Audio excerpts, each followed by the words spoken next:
तो दोस्तों कुछ दिन पहले मैंने एक वीडियो बनाई थी जिसमें मैंने ये बताया था कि क्यों मेरे बैंक अकाउंट को फ्रीज़ कर दिया गया, क्यों मेरे को साइबर सेल के ऑफिस जाना पड़ा। वो सारी डिटेल जो है मैंने उस वीडियो में बताई थी। उसी में ही काफ़ी सारे लोगों का कमेंट आ रहा था कि सर मेरे 200 रुपये के चक्कर में, 300 रुपये के चक्कर में बैंक अकाउंट फ्रीज़ कर दिया। 5th लेयर पे था, 4th लेयर पे था, 7th लेयर पे था। तो जो अभी मेरे भाई को आप देख रहे हैं, मेरे साथ जो है साइबर सेल की तरफ से जो नोटिस आया था कि आपका जो है अकाउंट को फ्रीज़ कर दिया गया है, आपको जो है साइबर सेल के ऑफिस आना पड़ेगा।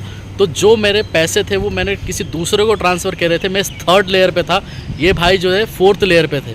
मतलब मैंने जो है अपने अकाउंट से पैसे इनको भेजे थे, इन्होंने फिर किसी और को भेजे, उनका भी अकाउंट फ्रीज़ हो गया, मेरा भी अकाउंट फ्रीज़ हो गया और इनका भी अकाउंट फ्रीज़ हो गया। मैंने तो अपना अनफ्रीज़ करवा लिया। 12 दिन के बाद, 15 दिन के बाद इनका कॉल आता है मेरे पास कि जो है आपका अकाउंट फ्रीज़ कर दिया गया है। और अकाउंट फ्रीज़ कर देने की वजह से क्या हुआ कि इन्होंने मेरे को कांटेक्ट किया और बोला कि आपने मेरे को पैसे भेजे थे 13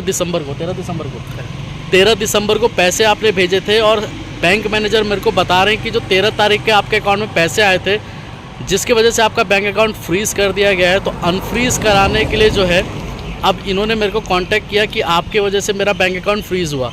तो मैंने जब उनको बोला कि आप डिटेल भेजिए, तो वही इन्वेस्टिगेशन ऑफिसर जो मेरा केस देख रहे थे, सेम इन्वेस्टिगेशन ऑफिसर वही थे, इनके भी मेरे भी वही थे। और जिन्होंने कंप्लेंट की थी वो भी वही मतलब जो कस्टमर थे जिन्होंने मेरे ऊपर कंप्लेंट की थी। तो मैंने तो पैसे ट्रांसफ़र कर दिए थे, तो जो लेयर थी वो वही टूट गई क्योंकि पैसे जो है मैंने वापस कर दिए। अब क्या होता है, जैसे आप अगर 5th लेयर पे होते हैं, 6th लेयर पे होते हैं, तो उस केस में चांसेस होते हैं कि आपको पता ही नहीं होता कि ये पैसे, मतलब मेरे साथ फ्रॉड कैसे हुआ। मैंने तो किसी से पैसे लिए नहीं, किसी से जो है मैंने कोई काम ऐसा करता भी नहीं कि जो है मेरे अकाउंट को फ्रीज़ कर दिया जाए। तो जो मेरे अकाउंट को फ्रीज़ कर दिया गया है, तो उस केस में 5th 6th लेयर में अकाउंट ईजिली ओपन हो जाता है। लेकिन प्रॉब्लम कहाँ आती है दोस्तों कि जैसे गेमिंग ऐप से आप पैसे जीतते हैं या किसी भी ट्रेडिंग वगैरह से आप पैसे जीतते हैं और आपका पता चलता है कि बैंक अकाउंट फ्रीज़ कर दिया गया है, तो मैं आपको यही बोलूँगा कि ये नियम बहुत गलत आ गया है कि अगर आपका अकाउंट में कोई भी पैसे आते हैं, चाहे 500 रुपये आए, चाहे 1000 रुपये आए, तो पूरा का पूरा बैंक अकाउंट ही फ्रीज़ कर दिया जाता है। 7th लेयर में बैंक अकाउंट फ्रीज़ किया जाता है। जैसे मैं 3rd लेयर पे था, ये 4th लेयर पे थे। कहने का मतलब ये है कि ए के साथ फ्रॉड हुआ था, तो बी, सी, डी जहाँ वो पैसे ट्रांसफ़र हुए वो वहाँ के जो है बैंक अकाउंट फ्रीज़ कर दिया गया। इनका भी बैंक अकाउंट फ्रीज़ हो गया। मेरे 12 दिन के बाद, मेरा 12 दिन पहले अकाउंट को अनफ्रीज़ कर दिया गया था और इनका जो है 12 दिन के बाद अकाउंट फ्रीज़ किया गया। इन्होंने मेरे को कांटेक्ट किया और फिर मैंने इनको एक्सप्लेन किया, इन्वेस्टिगेशन ऑफिसर से बात की कि मैंने जो है वो पैसे ट्रांसफ़र कर दिए।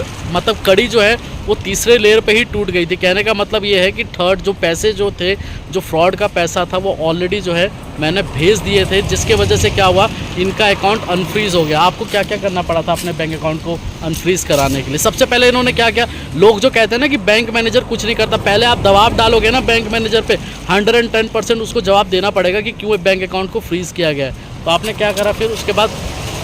बैंक अकाउंट में जब मेरा फ्रीज हो गया था तो मैंने अपने बैंक मैनेजर से कांटेक्ट किया था। बैंक मैनेजर में अपने फ्रेंड के साथ ही गया था एंड उन्होंने मुझे बताया कि आपके अकाउंट में सस्पिशियस ट्रांजेक्शन होने की वजह से आपका अकाउंट जो है फ्रीज हुआ है साइबर सेल डिपार्टमेंट की तरफ से। तो फिर उसके बाद फिर आपको कैसे पता चला कि पैसे जो है मैंने भेजे थे? फिर उन्होंने बताया था कि कौन सी ट्रांजेक्शन हुई थी, कि पर्टिकुलर किस डेट को ट्रांजेक्शन वो हुआ था और वो कहाँ से अमाउंट आया था। उसके बेसिस पे मुझे पता चला कि मेरे अपने फ्रेंड के थ्रू मुझे अमाउंट को रिसीव, मतलब मैंने ही जो है पैसे इनको भेजे थे। मैं आपको स्क्रीनशॉट भी भेज रहा हूँ। LIC का पैसा था, 16,000-15,000 के करीब मैंने इनको पैसे भेजे थे और जिसके वजह से इनका भी बैंक अकाउंट फ्रीज़ कर दिया गया। तो अगर दोस्तों आपके साथ ऐसा होता है तो घबराए बिल्कुल नहीं, कुछ नहीं होने वाला। अगर आप नहीं भी कराओगे अनफ्रीज़ तो भी कुछ नहीं होता, लेकिन 4थे या 5वें लेयर पे आपका अकाउंट वैसे अनफ्रीज़ कर देते हैं नॉर्मली बात में, क्योंकि आप ही को पता नहीं होता कि बैंक अकाउंट फ्रीज़ करा क्यों गया है। तो इसलिए अगर आप ऐसा काम करते भी हैं, ट्रेडिंग वगैरह करते हैं या आप कोई गेमिंग ऐप के थ्रू पैसे अगर जीतते भी हैं, तो एक ऐसा अकाउंट बना ले जिसमें ना ही आपकी सैलरी क्रेडिट होती हो, ना ही कोई EMI डिडक्ट होती हो। ऐसा अकाउंट जिसमें अगर आपका अकाउंट फ्रीज़ भी हो जाता है तो भी जो है कोई आपको इम्पैक्ट नहीं हो। ऐसा ना हो कि आपकी सारी EMIs, आपके सारे सैलरी वगैरह सब उसी पे आती हो। अगर आपका अकाउंट फ्रीज़ कर दिया जाता है 500 के चक्कर में, तो जाहिर सी बात है आपको काफ़ी प्रॉब्लम होगी। अगर आप ऐसा कुछ काम कर भी रहे तो एक सेपरेट अकाउंट खोल लें ताकि आपको कोई प्रॉब्लम ना हो। इसके अलावा अगर आपको कोई भी डाउट होता है तो आप मेरे को कमेंट करें, मैंने नंबर भी दे रखा है, आप नंबर पे कांटेक्ट कर सकते हैं। जहाँ तक हो सकेगा वहाँ तक मैं आपकी हेल्प कर दूंगा। लेकिन देखिए, आपको एक और चीज़ बताना चाहूँगा, काफ़ी लोग मेरे को ये भी कमेंट करते हैं कि सर मैंने अपना बैंक अकाउंट रेंट पे दिया हुआ था। अरे मेरे को तो ये समझ में नहीं आता, फर्स्ट टाइम मैंने सुना है कि कोई भी बैंक अकाउंट भी रेंट पे देता है। अगर आपके साथ कुछ ऐसा है तो देखिए, आप अपना अकाउंट को सेफ रखिए। अगर आपके साथ कुछ ऐसा हो भी जाता है तो बैंक मैनेजर से पहले बात कीजिए। बैंक मैनेजर आपके प्रॉब्लम को पहले सुनेगा, फिर वो बताएगा कि क्यों हुआ है। उसके बाद आप साइबर सेल के ऑफिसर से बात कीजिए।